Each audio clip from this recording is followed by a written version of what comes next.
looks like it's recording. So I can't remember if this is part 3 or part 4. I want to say it's part 3. But as you guys remember from last time, we definitely talked about topography and making those into individual pieces. Yeah, that's right. The last video I definitely added the laser cut of the topography and at least how to use the laser cutter. So again, we're continuing in building this model, so hopefully it's just kind of a part 3. And I definitely want to talk about some of the tips and tricks for the other pieces, right? As you guys know, we have tons of pieces in this model. So we have the topography, we have the stairs, and of course all of the undulating planes, whether they be horizontal or vertical. And we definitely got more familiar with this model as we continue into it, just because we're starting to pick and pull and cut away or add to start to make this a little bit more realistic and believable, right? So we definitely talked about that a little bit more. And let's just get to it.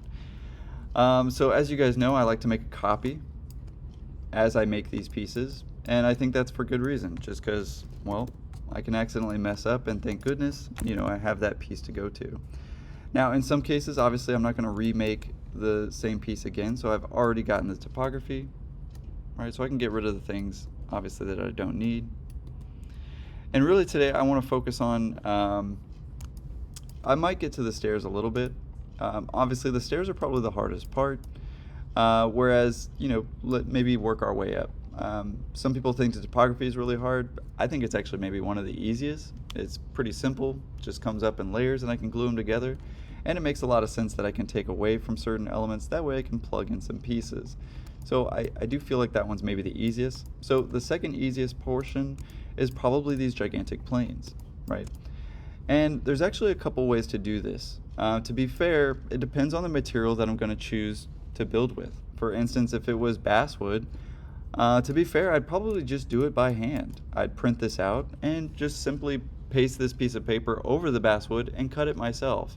The reason is, well, I don't want the burn marks and I don't want the time of sanding off those burn marks. So that's just me, and to be fair, when we do a laser cutter model, the whole goal of a laser cutter model, guys, is to make it look like it wasn't cut with a laser cutter. So in order to do that, we have to be a little bit more strategic about things. But to be fair, we can always sand it, and it is a pretty small model, so again, sanding is an option here.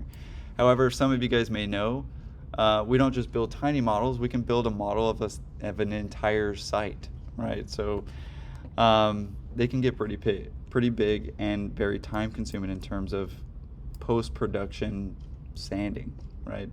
But this is a fairly simple piece, and I like to break it down one piece at a time.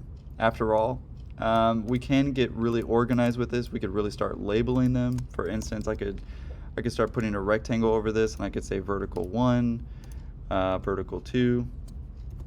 All right, so I could start copying, and I could really get strategic about labeling this, right? To where every single piece, oh, as you can see, I'm already off, right? It's a little bit lower than my C-plane. That's okay. Maybe I'm upside down? No, I don't think so. But however, it can happen. So I'm going to move those up. That way I can get with my C-plane. Not a big deal. I don't know. That's really more just OCD, Chris. Right? I like to see it above the plane. The plane helps me actually understand where I am. So again, I could get really organized with these pieces, and as you can see, some are more complex than the others. You know, for instance, this one kind of has some weird box elements, things to it, so I may need to simplify it a little bit. I may need to do something, but the first thing I want to show you is actually called the unroll surface command. So I'm going to click on the piece, I'm going to type in unroll. And of course, we get two options, unroll subsurface and unroll surface. Now in your case, it's unroll surface. We're going to hit enter. I'm going to make this a little bit bigger if I can. There we go. And yeah, as you can see, there's a few things wrong with this version. You know, for instance, explode shouldn't be like that, and of course probably shouldn't in yours. So yeah, let's face it, I am testing this version of Rhino a little bit and definitely noticing some UI things that are wrong with it. So I might actually install back to the other one because I don't want to make too many anomalies or make things look too weird for the videos. But anyway, In our case, we have a couple of options. We can label them, we can keep properties, and we can explode. And to be fair, let's test out actually what those things do. So I'm going to uncheck explode real quick. Oh, it fixed it. Sweet. I'm going to press done and see what happens. And as you can see, it made an exploded piece. Now, according to Rhino, basically it unrolled this surface. And as you can see, it doesn't quite work. So if I sent this to the laser cutter, we're going to get pieces cut in on itself and refolding itself, and it's just not going to work so well. However, some pieces may, right? So for instance, well, it seems to work actually in these pieces. So I could explode this again or ungroup. So actually, let's see if it's grouped first. Ungroup. Nope, let's explode it. As you can see, this is where you'll want to start to keep pieces together. And in my case, I'm going to keep these pieces together. Looks like there's a piece there. Don't want to miss anything. But yeah, I just want to kind of get it out of the overlap. Right, so in my case, that piece would work, but as you can see, I've got some really long pieces on it that don't make a lot of sense. So for instance, well, this vertical plane is actually probably thin enough to just be a material. Now don't get me wrong, the reason I exploded it was, of course, to show you what it does, but also to go, well, what if this was a really big piece that couldn't be actually just one single layer of material? Well, I could actually make it a hollow object, and this is of course the way that I would make it a hollow object, but I can't have overlapping pieces, and as you can see, it doesn't quite work. We get some very weird anomalies in here. To be fair, I don't even know what that is. I can't even select it. I don't know, it looks like a line anomaly of some kind. So exploding it isn't going to be the way to go. The second option that I can do for this piece is simply make 2D. So since I know that it's going to be some sort of flat piece, I can position it in a way, and I can do it all at once. So for instance, maybe I need this top piece so that I can trace it actually on a piece of paper myself. Not a big deal. So not everything is going to have a magical click button to where I can fix it. A lot of this stuff comes in experience that you're just going to realize, no, I know what to do with this piece, right? I know that it's actually thin enough to make out of one single piece of museum board or chipboard or what have you. So I'm actually just going to unfold it in a different way. So in my case, I'm going to make a few copies. I want to get the top view. I'm going to make a copy. I'm going to get a few views, right? In my case, actually, I might want all 4 sides. So let's go ahead and make 4 models. Thank goodness I can do this in this view. The next thing I want to do is actually get the views of it. So I'm going to rotate it in such a way to where I can get the views and that they're looking at the top, right? So in my case, I'm just going to rotate the actual model and get that piece. As you can see, definitely something a little bit more I can work with. Basically making the elevation views, right? And as you can see, I can section that around. I don't want the same piece again, so maybe I want it from the other side, see what it looks like. And again, this is kind of for my own experimentation. And the reason I do this is because, well, I don't know what you're going to run into in the future, but if you have a good set of backup skills of what to do, you shouldn't have any issues, right? Let's get one more view in there. It looks like we have actually 2 of the same view, unless it's a perfectly symmetrical object, and it might be. There we go. So now we have the other side. And let's get one more view. Let's get that side view. So in our case.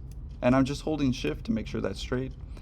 But now we have a pretty good 2-dimensional map of what I do need, right? So for instance, now I can take this piece, and I don't have to do that one at a time. I can do it all at once, make 2D.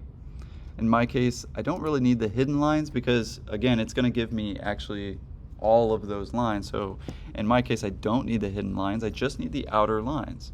To be fair, I don't really need the ISO curves. I could turn that off in properties. As you can see, actually, let's show you that real quick. You'll see something that's called show ISO curves. We can turn that off too. Makes it a little bit easier for our Make 2D. Even though sometimes I do like them because it does signify the midpoint for each of those surfaces. Obviously, turn off the hidden lines, press OK. And it's going to produce actually something more capable of the laser cutter. Now in our case, it's really just a map. I would either have to print this out or simply laser cut some pieces, and now I have each of those faces of those pieces. Does that make sense, guys? Right? So I can rework this. I know that this is going to be sort of that fold line, that it folds this way. So I might actually decide that, well, I'm going to do 1 piece, 2 piece, and 3 pieces, right? So in my case, I have piece number 1, perfect. I need to do a little bit of work, so I'm going to explode. Get rid of this side that I don't need. It looks like it's grouped as well. Yep, ungroup. So I'm going to take that piece I need. Voila. I could take that side, or I could take this side, right? Because I already do have a copy, so, oh, it's grouped, so ungroup. And as you can see, it's a little bit manual, right? I mean, a little trick to it. After all, this is usually something you only have to do once and send to the laser cutter. But now I have my 3 pieces that I need. To be fair, I could also even connect them still here. So for instance, maybe I do want to make it an unfoldable. Does that make sense when I say unfoldable, guys? Like I could laser cut this out and then, of course, fold it myself, right? As if it was a cardboard box for a cereal box. However, I do need to be conscious of the pieces and where I put them. So for instance, maybe not quite, right? I think this part is actually supposed to line up with this piece. So how do I make that happen? Well, line them up. So actually I need to go the other way. So move, connect that piece. And that's making a little bit more sense.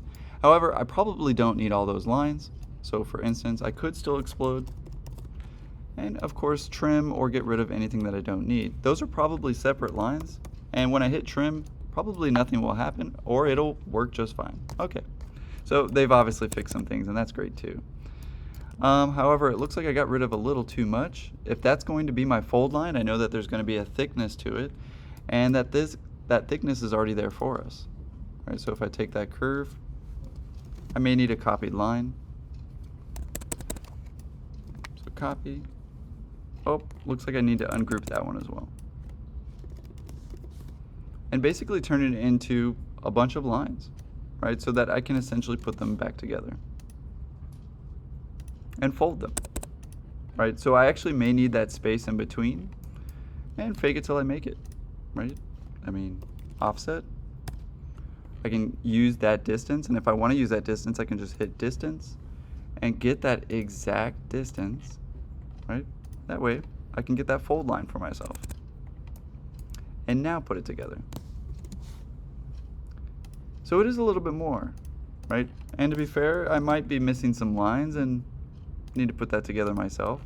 But again, what's really nice is I don't have to measure anything, right? In fact, all the measurements are there. I mean, you guys probably know it just as well as I do. When we make these models physically, especially without the computer, we're sitting there measuring all of our floor plans. We're measuring all of our sections, our elevations, and even some of those are sometimes off, and it makes the model off, and it could lead to a larger and larger mess. But hopefully this kind of sparks a light bulb at least a little bit, right? Because after all, you don't even need the unroll surface command. To be fair, you could really rotate the objects and make 2D. And even that alone starts to be extremely helpful. However, in some pieces we probably can, right? So we have our one piece, and this is probably the only situation where I'd start to delete stuff because it's going to get pretty complex. And again, I do have a copy, so even if I did mess up, I could actually start that process again. But we are going to do this one piece at a time. And to be fair, some of these pieces are easier than others, right? So for instance, these floors, very easy. However, maybe not telling yet. I might actually need to continue. Oh, it's got stuff going through it. I may need to actually subtract some things first before I take it out of this model. So I'd want to go ahead and do that now because it's going to be a lot easier. To be fair, I could do it to all the pieces that I see things needing to be cut through. And it looks like just those two pieces, so not too bad, not too shabby. But let's go ahead and of course do that first. In my case, I even have a more step. I need to actually close those first so that I can cut them. Some of them do look closed, and of course if they are already closed, doing the cap won't harm anything, right? So we can even select that, we can type in cap, and it's going to of course fix the ones that need to be fixed, and leave alone the ones that don't. So in my case I need to take that piece, and let's of course just get all of them. I'm going to go Boolean split, or Boolean difference in this case, because that would work too. Oh, and of course get all those pieces. Of course, if I had these on a layer, I could just select the layer, save myself some time. And that looks about right. Gonna hit enter, and as you can see, it may have actually deleted the wrong part. That's okay. Maybe it did, maybe it didn't. Let's see. Oh. Sweet. Got the right part. But yeah, we definitely want to do that before we make 2D. So again, trying to stay organized, and at various levels it can be hard to get organized.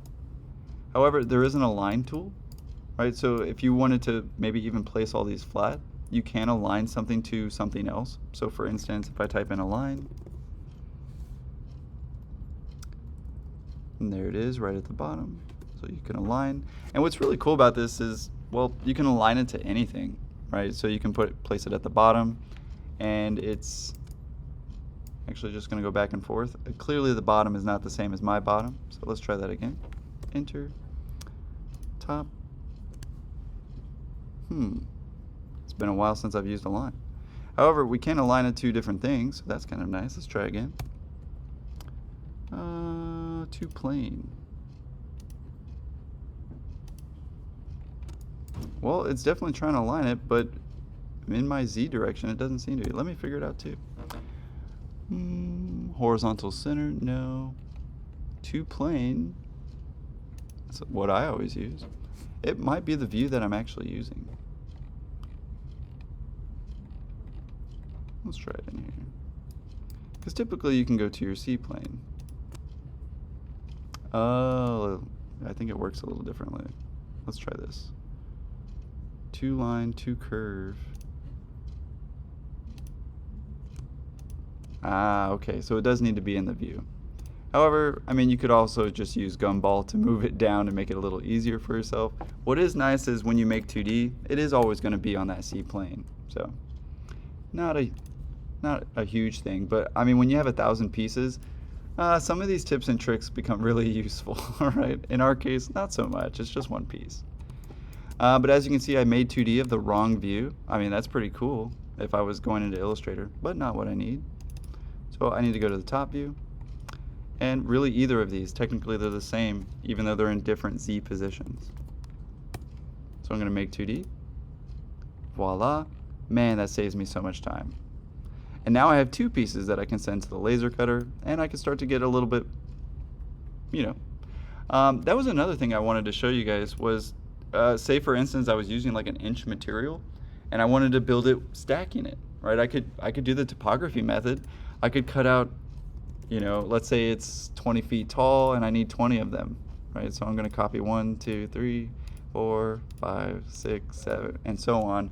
And I could simply laser cut those and glue them together. I think a lot of us even do that sometimes, especially when we're doing maybe like an undulating sort of surface or something like that. I know I did, because I didn't know how to make curves or anything like that, so I would actually stack certain things. It would look kind of Minecrafty. You know, you can't make a curve in Minecraft, but trust me, people make very curvilinear elements. Alright, so we have a few pieces, and obviously I'd want to use the right material to make those floors. Maybe choose a thicker material, or possibly make two of them and stack them again, right? So not a big deal. But again, I don't want to waste space with my laser cutter as well and the material that I'm cutting from. So one of the things that I can do is of course rotate these pieces. The only thing that I can't do is mirror them. However, if you really start to think about it, you kind of can. But you got to be careful, right? Those pieces are now different if I do mirror them. Does that make sense? In our case, this would be fine. It's absolutely okay. It would cut and be dimensional. However, I'm still missing some space here. That's money. That's material that's not being used. Luckily, these are still grouped, so you know, I can just move that as all one single piece, and that would actually eliminate a lot of the, there's a word for it, trash. Man, what's the word for it? Anyway, it'll come to me. But yeah, you definitely want to eliminate the amount of trash that you have left over in your material. Usually it's referred to as waste, but there's another word. Anyway, it'll come to me. So we got 2 pieces so far. Let's keep going. And as you can see, this is going to take some time, which is why I'm dedicating a whole week to it, right? And a whole week next week to just stairs, right?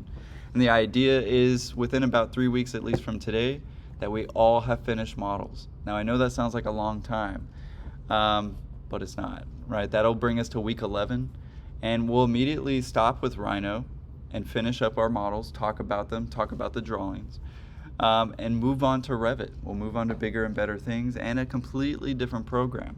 So this is it. This is kind of our final project, if you will, at least in Rhino. But let's continue. Let's get some more pieces going. We've got 2, and as you can see, I'm basically removing the pieces as I go, so I can see my progress, things like that. I can start to move to that piece. That one's going to be interesting, and that one's going to be fun too. Probably made the entire way. Let's test some things first. I'm going to try unrolling it. Let's also get this guy a little bit out of the way. Anyway, and get those pieces going. Let's try unroll surface first. It might be easy, might work, might not.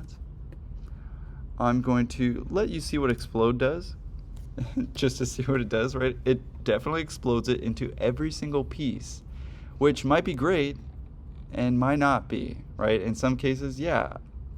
To be fair, I think I made this piece a little off, and it's got a bunch of unnecessary squares that I really don't need. And hopefully yours isn't that case, right? And in my case, it's actually these little tiny, you know, little faces that are actually probably in there, but that's okay, right? To be fair, we can get rid of them manually, and I could sit here and really realize that, oh, wait, I can actually put some of these pieces together and that actually works. So, I mean, don't get me wrong, unrolled surface isn't completely unuseful. And to be fair, we should probably see what this does just not exploded. But it does look like we can get most of it, and seemingly to be missing some things. But if this was too thick, again, I could make it stacked. Also, I could do a lot of different things. I could contour this to get those. Oh, I could spell contour correctly. Uh-oh, where's contour? There we go. And I could choose a direction, and I can make sure that it was a feet of contours, and I could get all of those pieces, right? So I mean, if I did have a very complex object, I could take each of those and laser cut them. Yes, now I do have to keep track of now 25 different pieces, but let's face it, sometimes I really do need to use this method so that I can make things work. I don't think that's the case for this piece. In our case, I think we'll just not unroll it or explode it, but let's see what it does in terms of not exploding it. Again, just to kind of see what happens. Unroll, and yeah, it does look like another funky piece where it's just not going to be perfect for us.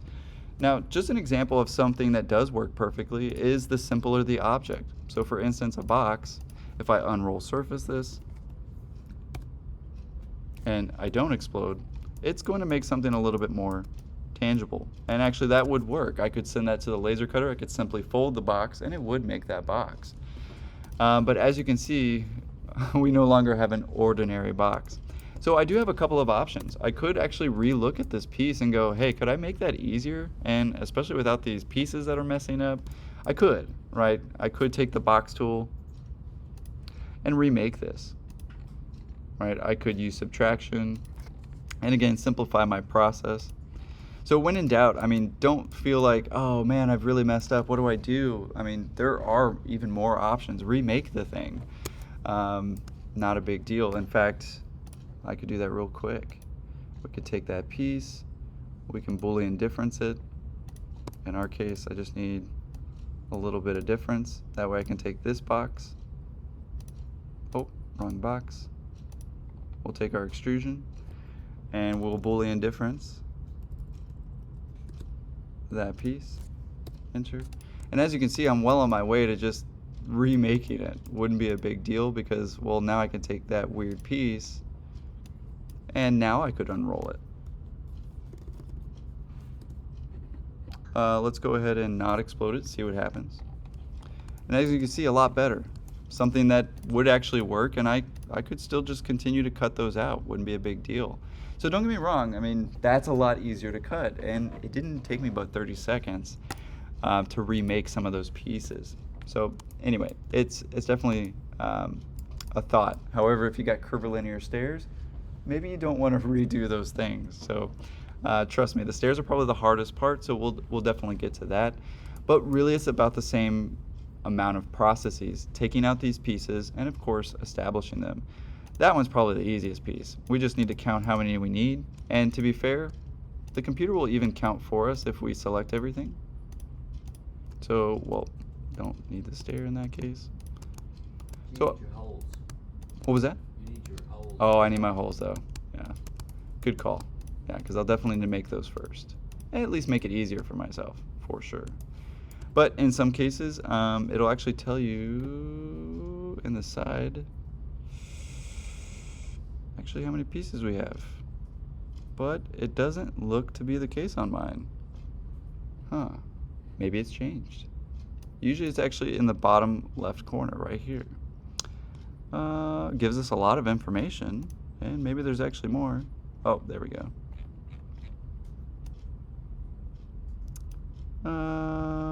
28 poly surface, 11 extrusions, and 8 curves.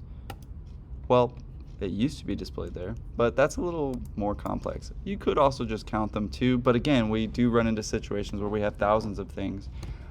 So actually, the way to get around that, I would just press copy and see how many items that it copied and get that number for myself. But just as Ed was calling out for us wonderfully, we still need to cut through those pieces. So let's go ahead and take them all. And it is going to cut through the pieces that it can. So technically I can select a lot of things here. But let's go ahead and wire cut, or sorry, not wire cut, Boolean difference, or split, or two objects. All of those work. And it looks like we got some of them. And it, of course, will get the rest. Hopefully it did. Let's find out.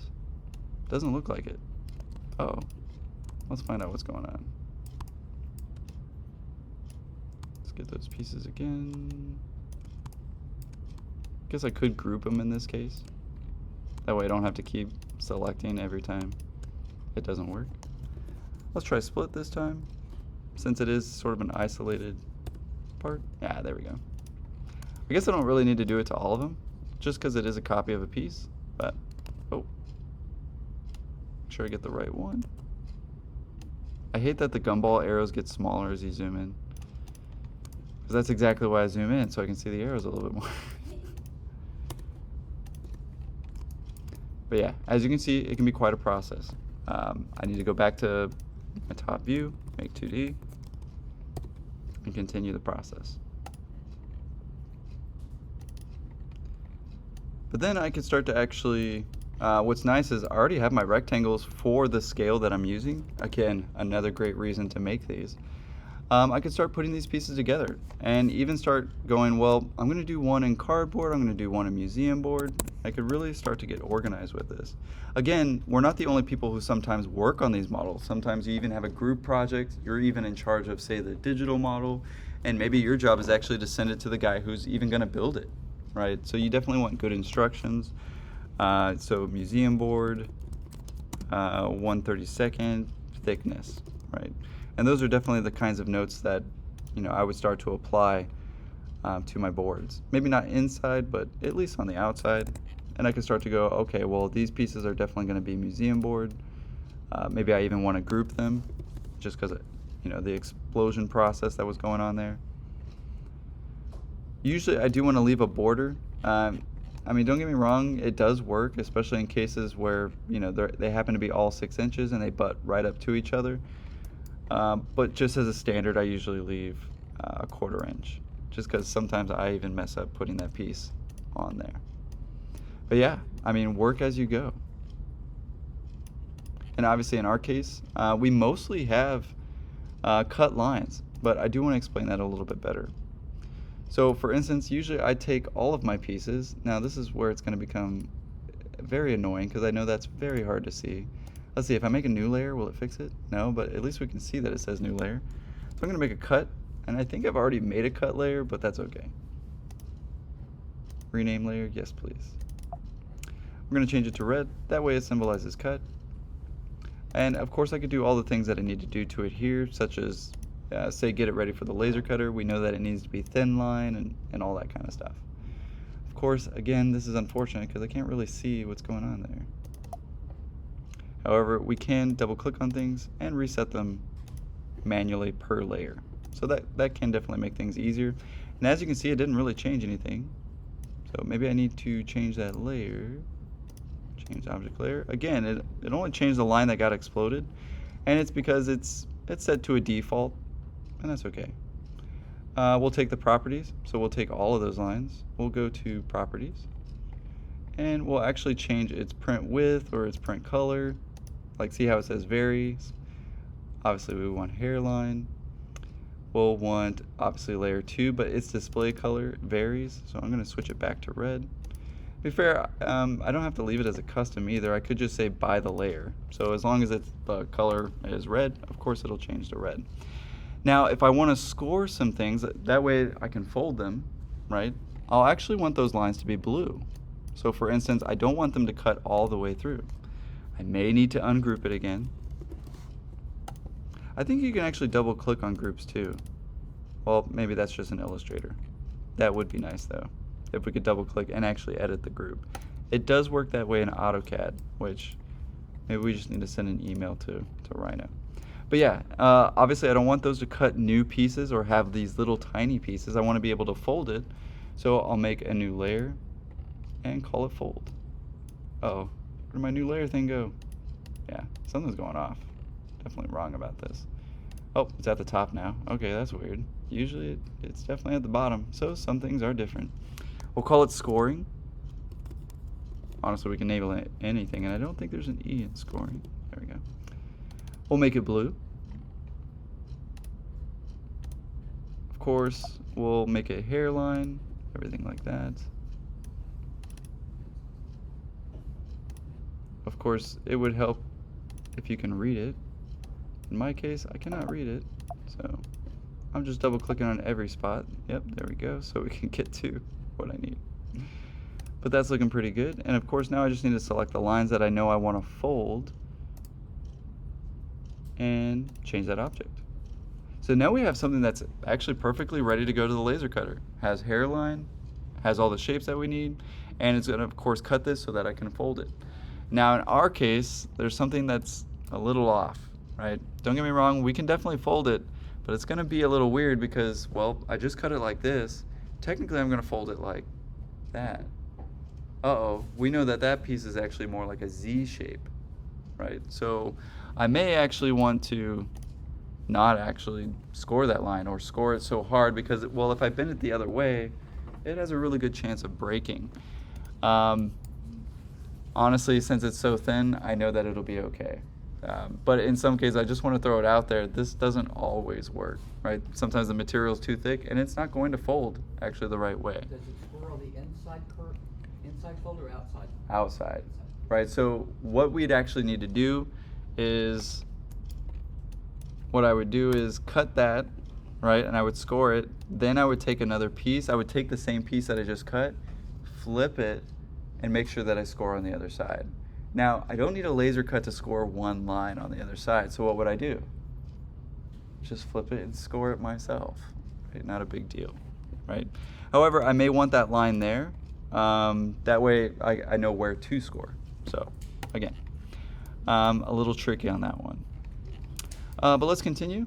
Like I said, do want to make this one about 45 minutes and just get as far as I can. Running into some of the mistakes that, of course, I know that we all run into. I didn't realize I put it way up there. I thought I put it over there, but clearly, yeah, you know, don't move stuff in perspective. It can be very dangerous. Again, that's why I make a copy. So, looks like we got all these pieces, so I'm gonna get rid of those.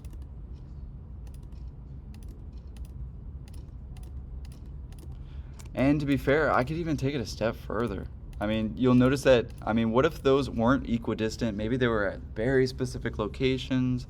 Now I can take this piece, right, and actually use that, make 2D, and even print it out and make a little jig for myself. That way I can line up these pieces a lot easier. And again, I save myself a lot of time by not having to get the scale out and measure every single little piece that comes my way. But as you can see, it did make these little pieces inside. I might need those, might not. So in my case, let's see if I can grab them. Sweet. Yeah, I got most of it.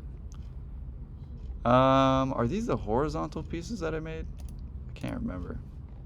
Anyway, let's take that piece just in case I do need it, and just to kind of show you what I meant by that. Of course, I'll go to my right. That way I know it'll select everything only in that piece. I know it's like magic. Takes a lot of practice to do that.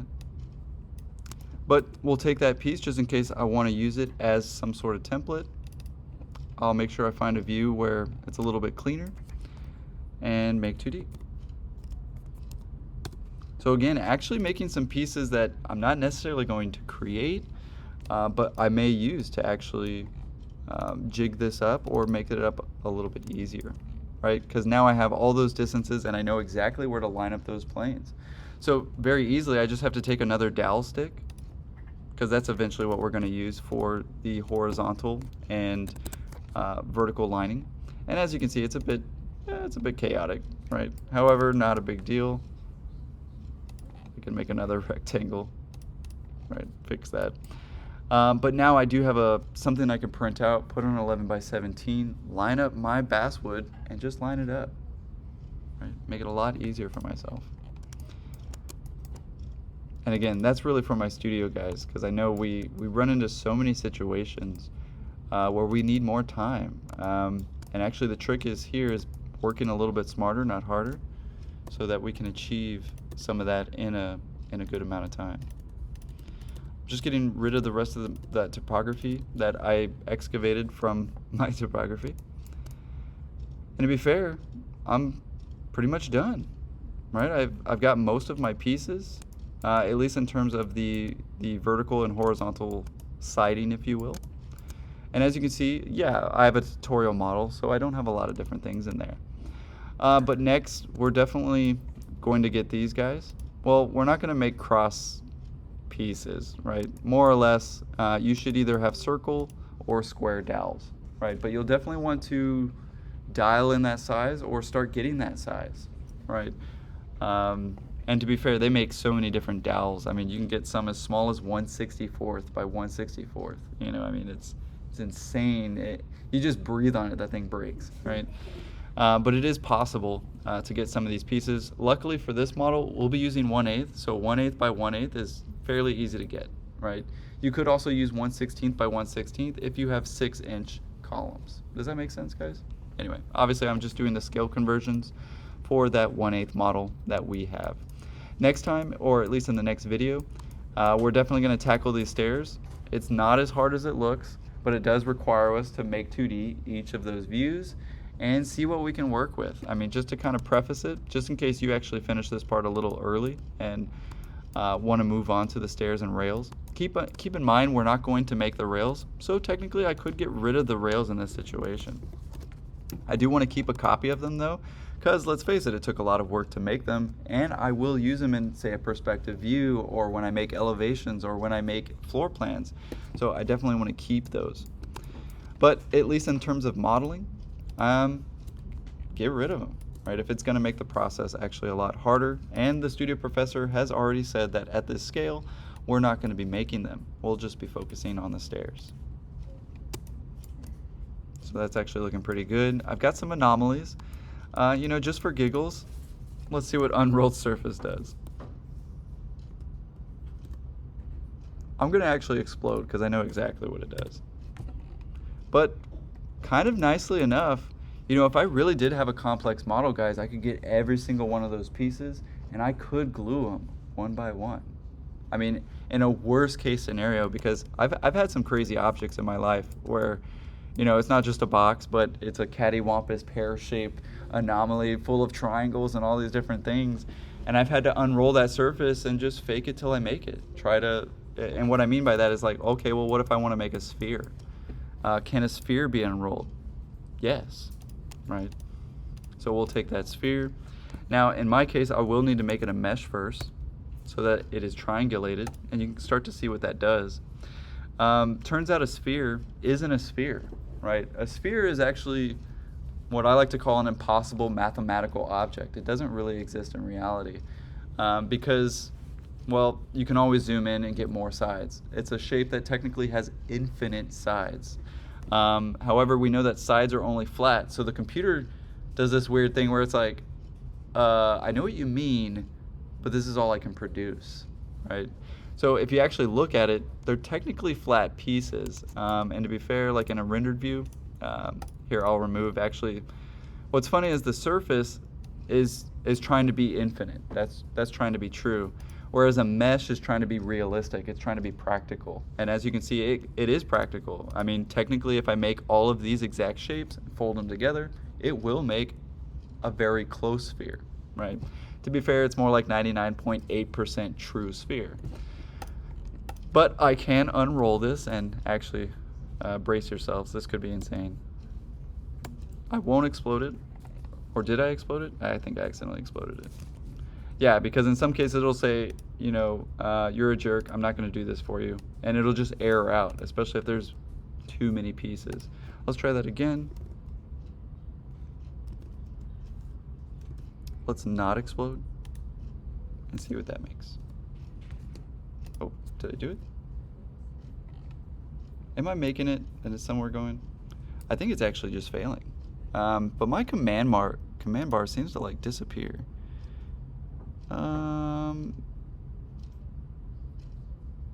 Yeah, it's trying, but I guess it doesn't know where to cut it. Let's actually try this real quick. I lied, you can't unroll a surface. At least one surface you are trying to unroll is not developable. So, I mean, that's definitely a message that says, hey, it can't do it. Now, I should have gotten that message for my mesh, which is why I'm a little concerned. It should explode it, actually, into thousands and, you know, squares. Why isn't it, though? It's a good question. Let's see. Unless things have changed. Let's try unsurface UV. I mean, why not? No, it used to in the past, but here, let's try something else. A little bit more simple of an object, and maybe something you actually have is maybe like a cylinder. Because I do know a few of us have something like that. And let's see what that does. It probably shouldn't do anything as a NURB. In fact, I should get an error message that says, oh, well, there you go. Maybe it actually does work. And maybe that's because it's actually a simple flat shape and doesn't have an issue with that. But it can be done. And to be fair, we'd want to do a few more things to this if we actually, does anybody have a cylinder in their project? Maybe a couple? So I definitely want to do this one for y'all. You can do it that way. What's nice is technically it will be correct. It will be the length that you need, and you could simply roll it. Not a big deal. However, you're going to want to score it, right? Whether that be manually or, you know, by laser cutter. I usually prefer laser cutter just because it makes it easier on myself. But let's say I'm going to do something a little bit smaller. That way it doesn't take up the whole screen. And let's try that again. Unroll surface. This time I'm going to explode it just because it's a pretty simple object and I know what to kind of do with that. Unfortunately, it doesn't group it. Let's try that again. I think there is a group option. Keep properties, no. Although that's kind of interesting too. You might want to see that because it'll like basically put it together. Here, let's just move this stuff out of the way. Get out of here. Because the unrolled surface is always going to make it in your origin. If you haven't been able to tell yet, the Make 2D is always there as well, so on and so forth. Yeah, but now we have our pieces. And what's nice is now we can subdivide this into a certain amount of pieces. However, let's just go ahead and move that. Let's get it onto our board. You can see how big it is, how much room it's going to take, everything like that. And very simply, it's giving us the top piece and the bottom piece. To be fair, we might not even need those, especially if this isn't even thick enough to do so, right? However, if it is too thick, let's at least show you how to do that. We'll make basically a hollow piece, right? So on one side, I'll want to score it on the outside. On one part, I'll actually want to score it on the inside, right? So I mean, let's face it, it's a pretty universal shape. I don't technically need to mirror it, right? Because, well, it's going to produce the exact same thing. However, if it had a hole or a C-shape hole, obviously I would need to still do those things. But in my case, I'm looking at the front and the back of this object. In fact, if I put them together, they should be two different distances. So you should be able to start to tell, oh yeah, that's definitely the inner one, that's definitely the outer one. Of course, the outer one is going to take a little bit more distance. Now, in order for this to work and line up, I'll just basically need a line and a center point. So I'll need my center point and basically start making that line. Now, in my case, I can use a polar array, which in this case I actually am a little bit better at. It's going to ask for a center point. I definitely use polar array more than I use regular array. And in my case, now I need to decide how many little cuts do I want to actually have, right? So I don't know, 36, 10% of maybe 360 degrees. I want it to go around 360 degrees. So enter and enter one last time. And this is actually going to give me the distance that I need in order to make that necessary. Another thing that I could do, right, just in case you run into this relationship, this is also a really great way to draft it. You know, I get this question a lot. How do I draft, you know, a cylinder in elevation? And actually, this is the secret too. You just take each of these, and you'll actually start to get the ratio that you would need. And let me tell you, this is way easier than drafting. I love AutoSnap, and to be fair, I could just mirror that too. But I want to, the only reason I'm kind of doing this part, not because you actually need to, but it starts to reveal what this process is really doing, right? This is kind of the elevation view of that curvilinear piece. So of course what we need to do is we just need the distance. So I just need the distance of one of those pieces. I can essentially draw a line, right? And to be fair, it's not exactly right, but I can type in length and get that. Right? And of course it should show me 2.17 feet. And that's pretty nice because now I can just offset the inside and the outside 2.7 feet. Now in my case, I did it for the outside. I'd want to do that again for the inside. That way I could know the spacing. However, there's an easier way. I could also explode these and make 2D. I should probably just make 2D them first. Group the output, sure, why not? Can always ungroup it. And nicely enough, I think I do have a setting that takes off the ISO curves. So that is kind of nice. But those are our midpoints, so again, useful information. But let's take those pieces. And how are we going to get those score lines? So as you can see, it kind of doubled up on that line. I might need another line there. I've already got one here, so I guess I could explode or ungroup.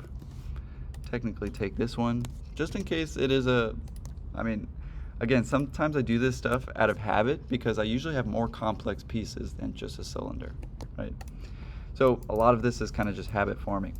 But I can take this line, I can divide it, and I'm going to divide it by 36, right? Oh, let's try that again. Spell divide correctly, of course. 36, enter, and actually I get all those perfect distances as well. So just in case you have a weird object that, like obviously divide wouldn't work if I had a very weird object, right? If that cylinder was cut at the bottom, divide wouldn't work. So I would need to use something more akin to this method and just draw it out real quick. To be fair, guys, you get so fast at this, you start to realize you just built an entire model in about 3 hours, right? And then all you had to do was, of course, send all the pieces to get cut, and while they were cutting, you were working on something else, right? Actually doubling your efforts in many cases. So again, this is a tool for time saving. It's not going to be a time saver the first time you use it. I'll be absolutely honest with you. The first time doing this takes a little bit of critical thinking then there, right? I mean, you really have to start to think about the piece and how it's being made, how thick it is, what scale it is, what material am I even going to use, how am I going to fold this? There are definitely some questions to address, which is why we're taking it slow. I say slow, but we're just giving it more time. I should say we should really work our fastest speeds, but just know that you do have a little bit more time to do this. But all in good reason, because, well, we only have to do this once, right? I'm only going to send it to the laser cutter once, and if I send it wrong, I can always go back to my pieces and fix some of those things. So again, I don't really have to do all of this over again.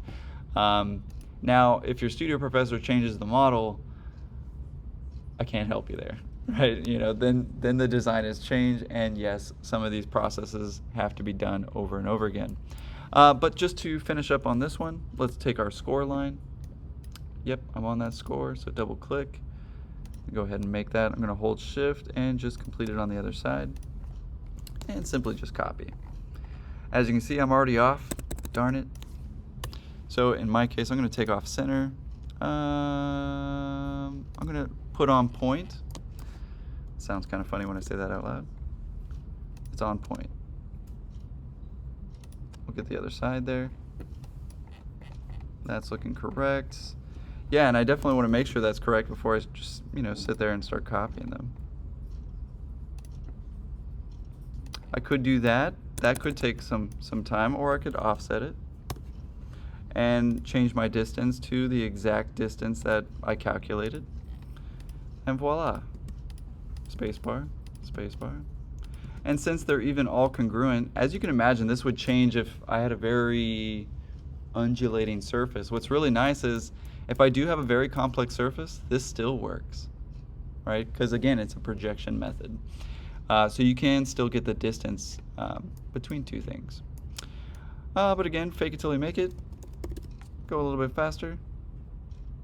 Just going for the midpoint there, but I don't even have my midpoint. There we go. Oh, just trying to find it. There we go. Basically hold shift, and I can do that a little bit faster. And just get rid of, obviously, the ones that I don't need. Now, I don't want to put a score line on top of a cut line, just because that might mess with things. So, obviously, I'll get rid of one of them. In my case, maybe I don't need these points.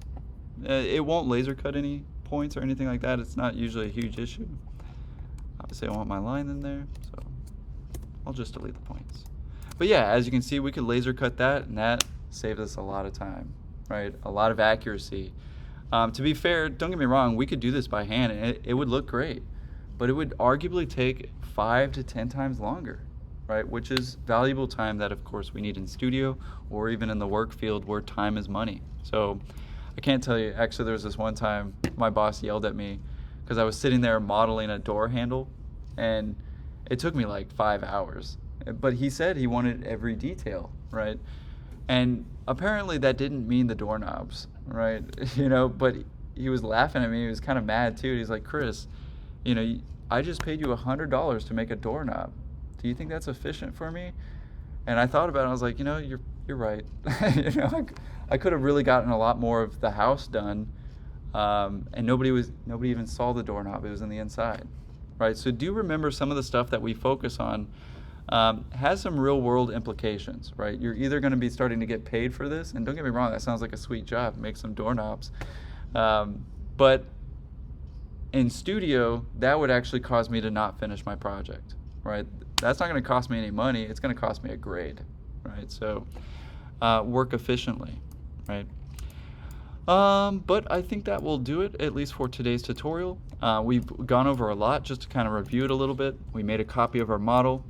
We reviewed a little bit of the topography, and we basically started excavating each of these pieces one at a time so that we could use unroll surface UV, we can explode that surface, we can keep properties, we can test all different kinds of things, and we can even start to just realize, well, we can make 2D certain sides and of course get a profile. Cut that profile, call it a day, right?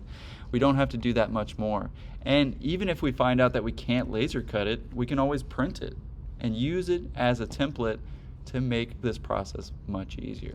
especially for some of you guys who definitely know how hard this process can be, and you already know of some tips and tricks that you already use in Studio in order to do this. So hopefully this has just been an absolute add-on to some of your skill set and your tool belt, if you will, in terms of fabricating some models. Obviously next time we'll start talking about the stairs and really starting to put all of this together. Hopefully I'll even have some files for us. I'm actually working on making that little piece for our laser cutter because it's becoming, actually I'm just going to make like several of them